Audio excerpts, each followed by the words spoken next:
Tomos y Grapas, tu programa de cómics. Bueno, pues tenemos aquí a Borja González, que presenta en Reservoir Books The Black Holes, los agujeros negros, ¿no? Aquí no lo han querido traducir, como en otras editoriales. Y presentas aquí un trabajo nuevo, autoconclusivo, y el primero sí que te publican también en una editorial así un poquito grande, ¿no? ¿Qué tal, Borja? ¿Cómo estás? Bueno, yo estoy muy bien, mucho calor, pero muy contento, la verdad. Parece que el cómic está funcionando bien, está teniendo buenas críticas, se está moviendo, estoy muy contento, la verdad. Y sí, efectivamente es el primer trabajo que publico con una editorial de cierto tamaño. Pero yo realmente llevo toda la vida grapando y autoeditando y demás y tal. Entonces, bueno, el cambio es más... Yo, por lo menos en mi caso, lo he notado desde que sale el cómic, pues que de repente el nivel de prensa y demás, pues se te escapa un poco. Uh-huh. Pero realmente yo no he notado a la hora de producir, de trabajar, no he notado ninguna diferencia. He tenido la suerte también de que en Reservoir tenían claro lo que les gustaba y tal, entonces me han dejado hacer, he tenido mucha libertad y lo que han estado ahí ha sido para ayudar siempre que me hacía falta algo. Entonces realmente ha sido muy cómodo. Yo no he notado una gran diferencia realmente hasta el momento en el que sale. Sí, a la hora de trabajar sí, pero luego ves que la difusión que llega a más gente, claro, ¿no? Claro. Tú, claro, lo decíamos fuera de micro, tú eres autodidacta, ¿no? Tú poquito a poco has ido trabajando, llevas trabajando en fanzines y en autopublicaciones bastante, y poquito a poco a lo Juan Palomo, ¿no? Porque aquí esto lo presentas como autocompleto, pero siempre ha sido así, ¿no? Sí. Lo que pasa es que, bueno, yo tuve la suerte de... mi casa estaba llena de cómics, de cine, literatura, libros de arte y tal. A mi padre le gustaba mucho el cómic, hacía fanzines también y tal. Entonces hay ciertas cosas que siempre han estado en mi casa desde que yo recuerdo. Hay como pequeños fanzinitos que hacía cuando tenía apenas 4 o 5 años, que eran dibujos que hacía y mi padre pues los cogía, luego los grapaba, ¿no? Sí. Entonces como que ese puntito siempre lo he tenido. Y sencillamente, pues bueno, es algo progresivo. Lo que pasa es que luego llega un momento en el que conozco a Maite Alvarado, otra ilustradora, dibujante de cómic, y empezamos a intentar profesionalizar un poquito eso que hacíamos antes con una grapadora y una caja de zapatos, ¿no? Para hacer fanzines, pues intentamos mejorar un poquito el tema de la producción, la distribución. Montamos la editorial El Verano del Cohete y demás. Y todo va suponiendo un aprendizaje. Entonces, bueno, empiezas haciendo cómics de 6 páginas, luego de 12, tal. Y cuando te quieres dar cuenta, pues estás haciendo un cómic más o menos largo, a color y tal, pero realmente es algo que casi no te das cuenta. Sencillamente, bueno, son los años. Es un viaje de tiempo, ¿no? Y de ir echando horas a esto. Y a nivel de dibujo, pues lo mismo, realmente. Uno siempre dice que es autodidacta y parece como que estás en tu casa tú solo, ¿no? Sí, eres autodidacta porque lo que haces es leer cómic y aprender de la gente que te gusta y beber de unos y de otros y tal. Y de ahí viene. Lo que pasa es que, bueno, va pasando el tiempo y vas quitándote lo que no te gusta, te vas quedando con lo que sí, vas aportando ideas, y entonces llega un momento en el que te sientes cómodo con el estilo que tienes y tal, ya de repente lo reconoces como algo tuyo. Sí. Y bueno, a mí eso me pasa con La Reina Orquídea, que de repente es como que esa mezcla de las cosas que me gustaban de repente tienen un sentido. No tanto a nivel visual, que también, sino también el tipo de historias que yo quería contar de repente encaja con ese estilo y de repente me siento cómodo. Y ahora la verdad es que estoy en un punto muy guay porque estoy cómodo dibujando. Solo tengo que preocuparme de qué historia quiero contar y ya no tengo que estar dándole vueltas tanto al forma, dibujo, ¿no? Y demás. Sí, porque hay que decir que tu estilo es muy, muy personal. Es, yo creo que quizá una cosa muy chula, ¿no? Pero también que cuesta mucho, ¿no? Como artista, el saber cuál es tu punto y dónde, como dices tú, dónde estar cómodo y cómo sacarlo, ¿no? Sí. De todas formas, aunque se ve que esto es Borja González, es que nadie más está haciendo este tipo de dibujo, tendrás tu referencia, ¿no? ¿Cuáles son las referencias así más directas, por así decirlo, que tengas? Claro, hay muchas, es lo que decía antes, ¿no? Cuando tú estás en tu casa y estás aprendiendo a dibujar a base de leer los cómics que te gustan, claro, llega un punto que van pasando los años y hay influencias que tú las ves, tal vez por inercia o tal vez porque realmente están ahí, pero las has ido tapando. Yo aprendí a dibujar con Moebius y Corben, pero porque mi casa estaba llena de Metal Hurlant, de Totem y tal, ¿no? Entonces yo aprendo a dar las sombras con Corben y aprendo la línea con Moebius. No estoy seguro de si son dos cosas que se ven en mi trabajo ahora, ¿no? Yo creo que es más evidente a lo mejor Mignola, porque de repente Corben dice, qué guay, como sombrea, como tal. Pero de repente ves a Mignola y dices, no, pero es que es esto lo que quiero, es más sintético, más tal, icónico, ¿no? A lo mejor. Y entonces vas tapando, vas cambiando, pero Edward Gorey, por ejemplo, es alguien que me gusta muchísimo y yo creo que ya no se ve. Sin embargo, hubo una época en la que a lo mejor era más reconocible, ¿no? Son cosas que ya se difuminan un poco, ¿no? No, que al final acaba siendo tú. Y eso es lo guay. Pero bueno, no hemos hablado todavía de Black Holes. ¿De qué va Black Holes? Véandenos un poco de qué encontramos aquí, qué nos vamos a encontrar en esta historia. Pues os vais a encontrar la historia de una serie de personajes que no están en el lugar o no creen estar en el lugar que a ellos les gustaría, ¿no? Sí. No entienden la realidad que viven, no entienden lo que les rodea. Y bueno, lo que yo quise hacer con esta historia que mezcla dos tramas, una en 1856, otra en 2016, son dos tramas que se van relacionando y tal, se influencian una a la otra, ¿no? Se van envenenando casi una a otra. Lo que quise hacer en un principio era casi una historia de ciencia ficción, no exactamente de viajes en el tiempo, pero sí una ciencia ficción un poco más onírica, si quieres. Sí. Una ciencia ficción que ocurre por la noche en un lago, no una ciencia ficción de... Recuerdo que me planteé mucho, ¿no? Cómo iba a funcionar. Cuando tú piensas en una historia de viajes en el tiempo, tienen como sus propias reglas, ¿no? Sí. Que luego normalmente hacen aguas por algún sitio. Sí, y yo tenía claro que iba a hacer agua seguro, ¿no? Les digo, yo no voy a ser capaz.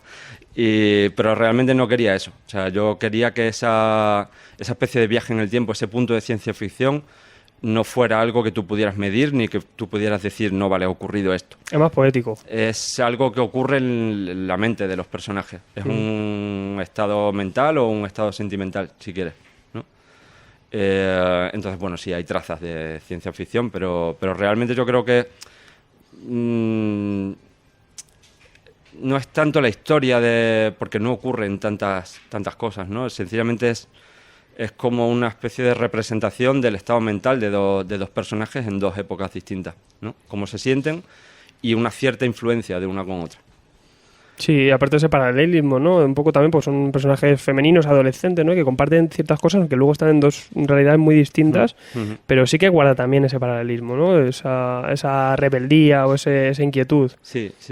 El tema de elegir dos épocas distintas era también porque en la trama de 2016, por ejemplo, Laura, la protagonista, tiene tal vez la idea de que, en fin, ella no está a gusto con su vida, con lo que le rodea, y piensa, como yo creo que muchos pensamos, sobre todo cuando tienes ciertas inquietudes artísticas, que en el pasado todo era más fácil, todo era mejor, sí, ¿no?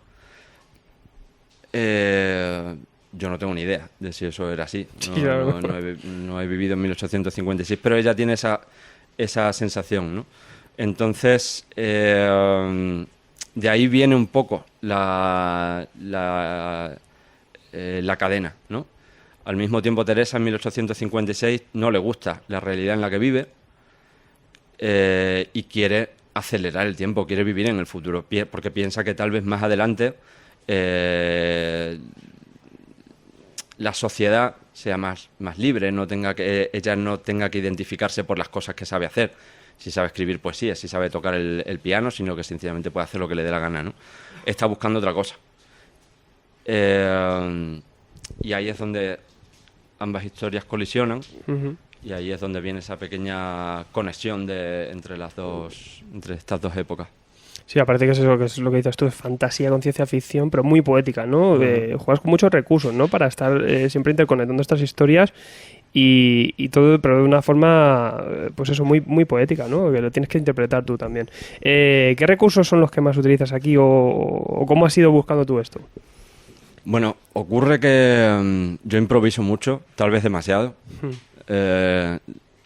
Normalmente empiezo casi dibujando y la historia va creciendo conforme voy dibujando. No escribo un guión y luego me pongo a dibujarlo, sino que voy viendo un poco por dónde van saliendo las cosas, ¿no? Recuerdo que cuando llevaba ya un buen puñado de páginas, la historia cambió muchísimo, pero cuando digo mucho es mucho. Era una cosa, como digo, más de ciencia ficción, ¿no? De una ciencia ficción más medible, ¿no? Entonces, en ese proceso, muchas cosas son casi... no voy a decir que salgan de la nada, pero sí que, por ejemplo, pues me gusta meter ciertas elipsis, ¿no? Entre una época y otra y tal. Sí. Pero las voy improvisando un poco. Y yo creo que eso viene también un poco de... yo he trabajado mucho en la ilustración también, antes que en el cómic. Y claro, en la ilustración recurres mucho más al silencio, no te apoyas en un texto, no te apoyas en una secuencia, no te apoyas en una cierta narrativa secuencial, ¿no? Entonces, cuando yo me planteo una página, no me la planteo como una transición, nunca. Si voy a dibujar una página entera con las viñetas que sean, sí, tiene que ser perfecta y tiene que contar mucho. Entonces ocurre que si tengo que hacer una transición entre una época y otra, intento meter todo lo que pueda ahí, ¿no? Sí. Y realmente fue algo que disfruté mucho, pero no me lo planteé, fueron saliendo. O sea, cuando me quise dar cuenta, le había metido muchas elipsis raras, ¿no? Casi oníricas entre una época y otra, pero cuando yo empecé a hacer el cómic no estaban planteadas, digamos. Eso te lo decía, ¿no? Que me has obligado a leerlo 2 veces y yo creo que al final esas son las obras que más molan, ¿no? Sacarle una segunda lectura, pero por esos recursos yo creo que también juega mucho también con la interpretación del lector. El lector tiene también que entrar en ese juego que planteas aquí y al final pues disfrutar de esta obra, ¿no? No solo quedarse en la trama y ver también la forma un poquito lo que... Hay aquí la cita que ponen también en el libro de Emma Ríos, que dice: lo salvajemente bello de este libro es lo invisible. Y es un poquito eso, ¿no? Lo que no se ve. ¿Qué es lo que no se ve aquí? ¿Qué es lo que no se ve en Black Hole? Realmente esto también tiene mucho que ver con lo que decía de la ilustración. Muchas veces tú te planteas una ilustración en la que hay un personaje que está en una situación concreta y no dispones de un bocadillo, ni dispones de una viñeta anterior, ni de una posterior, ¿no? Entonces tienes que esforzarte mucho porque la composición de la imagen, no sé, el encuadre, la postura del personaje, el color, todo eso tiene que transmitir los sentimientos tal vez del personaje o la sensación que tú quieres transmitir. Entonces yo creo que eso intento aplicarlo a todas las viñetas, a todas las páginas. Hay una cosa que sí que me gusta y es que, o digamos que no me gusta tanto, no me gusta explicar las cosas, ¿no? Considero que duran más si yo te dejo un espacio a rellenar, sí, ¿no? Es decir, tú sabes que este personaje no está bien, no está ubicado, hay algo que no le está funcionando. Pero si yo te digo exactamente qué es lo que no funciona exactamente aquí y qué es lo que funciona aquí y tal, hay poquito espacio para que tú entres, ¿no? Y yo creo que los cómics, cualquier obra, duran mucho más cuando sigue construyéndote, ¿no? Entonces sigue construyéndose en tu cabeza. Entonces, para mí el cómic me gustaría, no digo que lo consiga, sencillamente mi objetivo realmente cuando hago cómic es casi que sea como un punto de partida. O sea, que tú te lo leas, pero el cómic sigue ocurriendo, ¿no? En sí, tu cabeza. Entonces, realmente todo de lo que hemos hablado antes, por ejemplo, intento no hacerlo demasiado explícito. Por eso eliminé viajes en el tiempo de una forma explícita y tal, porque creo que cuanto más estructures la historia, los sentimientos de los personajes y tal, menos entra, ¿no?, el lector. Yo esto, por ejemplo, lo hablaba mucho con Emma Ríos, que yo creo que hay una influencia también del mundo del videojuego. Me interesa mucho la narrativa de videojuego, y el videojuego siempre hay un espacio para ti, ¿no? Sí. De hecho, tú puedes completar una trama de una aventura y dejarte la mitad de las misiones secundarias, por ejemplo, Sí, ¿no? sí, sí. Te quedas toda esa... Y a lo mejor viste un pellizco, pero no la terminaste, ¿no? Y terminas construyendo la historia un poco con todos esos fragmentos. Entonces, bueno, son pequeñas puertas que tú vas abriendo y que el lector entra o no. Sí, sí. Pero no voy a dejarte todas las piezas, ¿sabes? Creo que sería más aburrido para el lector. Sí, vuestra de ello también es que tu personaje no tiene rostro, ¿no? Y eso, pero se nota perfectamente sus inquietudes, su estado de ánimo, pero ahí resumes y lo dejas un poco también al lector, ¿no? Que eso lo vea. Sí. Yo, de todas formas, con esto de los rostros, es algo que voy llegando poco a poco, voy sintetizando el estilo de dibujo y tal. Yo no me lo planteé tanto, o sea, no fue como voy a quitar las caras. Sí, ¿no?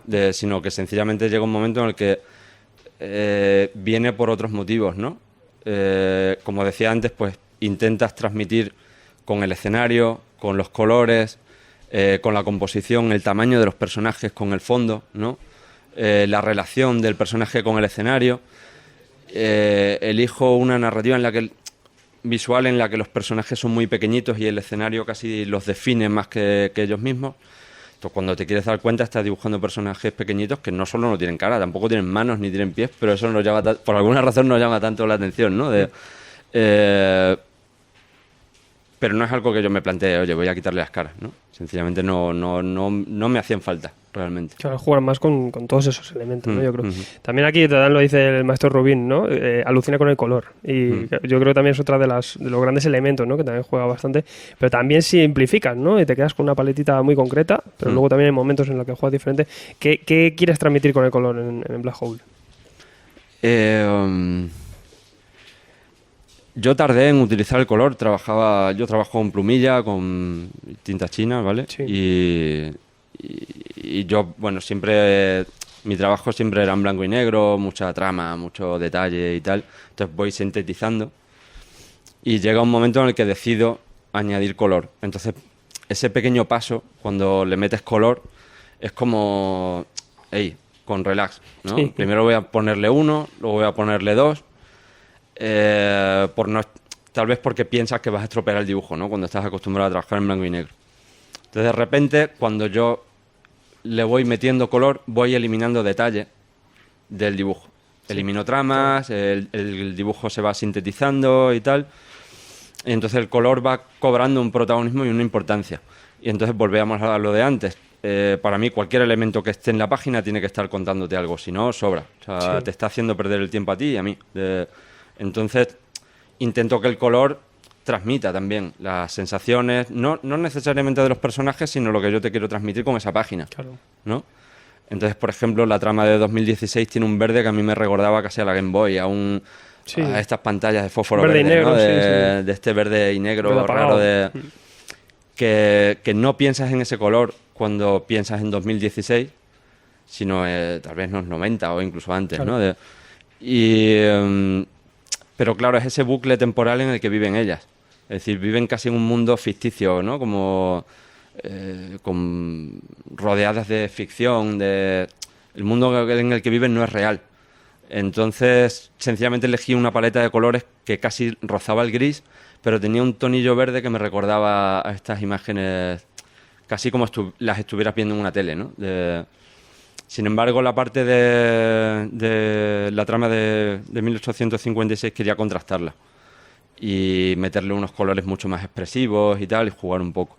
De todas formas, yo llevo poquito tiempo con el color, muy poco, y en ese sentido, Maite Alvarado, ella sí trabaja con acrílico, tiene mucha más experiencia con el color y demás, y es ella la que, o sea, yo realmente elijo los colores, voy jugando con ellos, pero luego ella viene y me dice, no, esto tienes que cambiarlo, baja un poquito este amarillo, tal, no sé qué, porque realmente llevo poquito tiempo utilizando color, entonces sigo cometiendo muchos... Eso es la buena también de aprender de los demás y grandes consejos, ¿no? Rodearte de gente que te ayude. Claro.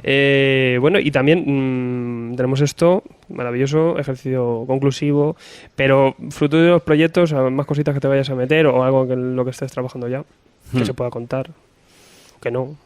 Sí, bueno, como decía antes, yo vengo del mundo de la autoedición, del fanzine y demás, entonces es algo que no voy a dejar. Maite Alvarado y yo montamos Spiderland Snake, donde queremos subir cómics que se puedan leer gratuitamente y sacar pequeñas tiradas para el que lo quiera en papel, de 100 ejemplares y tal. Vamos a seguir haciendo fanzines, pequeñas ediciones y este tipo de cosas, donde podamos experimentar un poco. Claro. Pero es cierto que yo ahora mismo estoy como muy cómodo con este formato, con esta extensión de cómics, estoy muy a gusto. Y es un tipo de cómics que yo ya no puedo editar. O sea, yo de Black Hole es algo que se escapaba de mi nivel de producción, ¿no? Y lo que pasa es que estoy en un momento desde que publiqué La Reina Orquídea, en el que estoy como un niño con zapatos nuevos, ¿no? Entonces, claro, realmente quiero seguir. Estoy trabajando en otro libro y tal, y con calma. Pero sí, seguiré un poco en esta línea también. Bueno, te seguiremos la pista porque ya nos ha sorprendido también. Esto ayuda mucho que nos acerquemos un poquito a tu arte. La verdad es que guay. Y luego animamos también a que la gente pues conozca más y se acerque a tu trabajo también, que en tu blog está ahí todo expuesto, también te pueden preguntar, ¿no? Muchísimas gracias, Borja. A vosotros. Y nada, todo el mundo que se acerque a Black Hole. Comí súper chulo. Muchas gracias.